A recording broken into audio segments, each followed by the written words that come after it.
This is Houston, Texas. It's the second most diverse city in the United States, and this city of 4 million people is #1 in America for taking in the most refugees. Refugees who've come from all over the world, from Vietnam and Burma to Afghanistan and Iraq, and more recently from Syria. Refugees who've been helped by resettlement agencies to start a new life in Houston. 12, 10, 13. 13. We met with one Syrian family. Maher Jandari came to Houston a year ago with his wife and 5 children. I left because of problems and the difficulties of day-to-day life. The situation in Syria was very bad, the destruction, and everyone was killing everyone, but you didn't know who was killing whom. Even me, they cornered me against a wall and they wanted to kill me. Did you want to come to America, or did you want to go to a country in Europe? Yes, here. There is a psychological calm despite the language barrier and cultural differences. I'm happy here because I feel safe. It's something I didn't feel in an Arab country. Over the last 5 years, Texas has resettled 42,000 refugees. That's more than any other state. But lately, this refuge haven has been tested. In the wake of the Paris attacks last November, the governor of Texas said Texas would no longer accept Syrian refugees. But his decision was overruled by a federal judge because the Refugee Act of 1980 is a federal law. Yet Texas was not the only state or politician to call for a halt.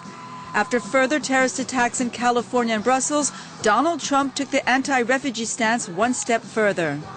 He warned that even if the Obama administration reduced the number of refugees to 10,000, this was still too much.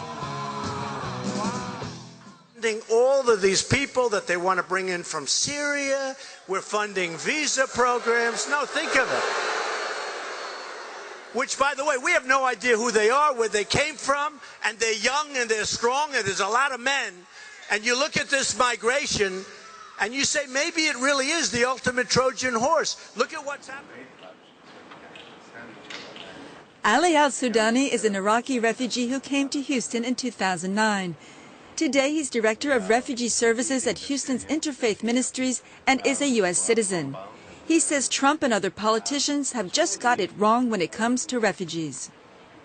You know, even though we've seen that Houston is so welcoming to refugees, there is this certain fear, or fear being created by certain politicians of not bringing in more refugees. Why do you think that is?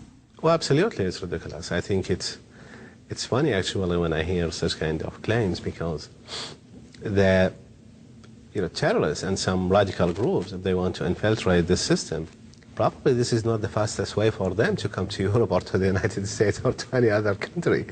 You can apply for the United States Refugee Assistance Program, and there is no guarantee that you will be admitted.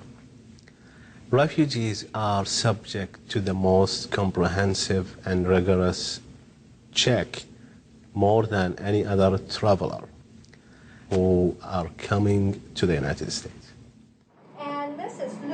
Or Mrs. Garcia. And while the screening process is rigorous, so is the support to resettle refugees once they've arrived. Here, these Afghan women attend English lessons, but besides language classes, refugees are provided with housing, schools, and especially assistance in getting a job. More. I think it's very important for them to really settle down and start to create a new life here. Most of these students, they never went to school before in their own country.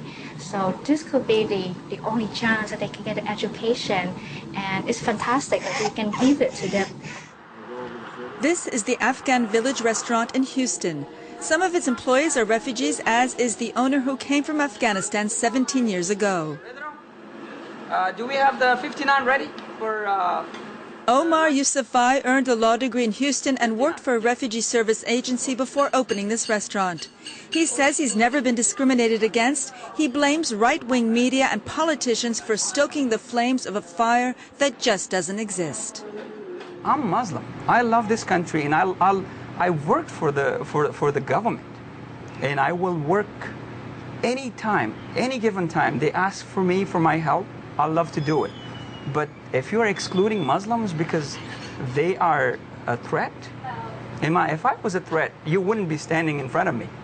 You know, I feed people. I mean, I provide services, and I can harm people if I want to. And people around me in my community, there are hundreds of thousands of people in the city that are Muslims. I'm talking only Pakistani community, over 100,000 people. So if they were bad people, you would see incidents every minute, if not every hour.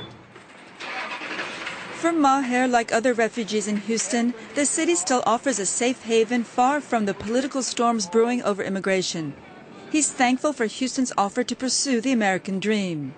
He just wishes the message could be clear: no refugee leaves their country by choice.